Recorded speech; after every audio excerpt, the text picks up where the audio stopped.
நன்றாக விரித்து ஊற்றிக்கொள்ள வேண்டும். தோசையை நன்றாக ஊற்றிய பின்பு நாம் ஹை ஃப்ளேமிலே வேக விட்டு எண்ணெய் ஊற்ற வேண்டும்.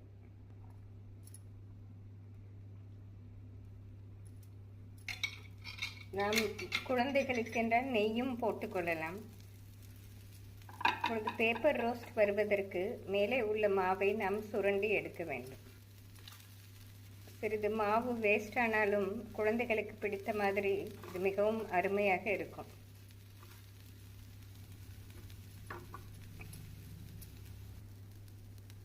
தோசை நன்றாக வெந்து வந்து விட்டது.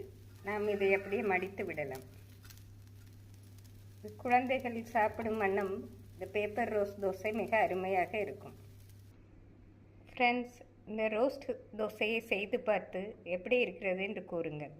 Thank you friends.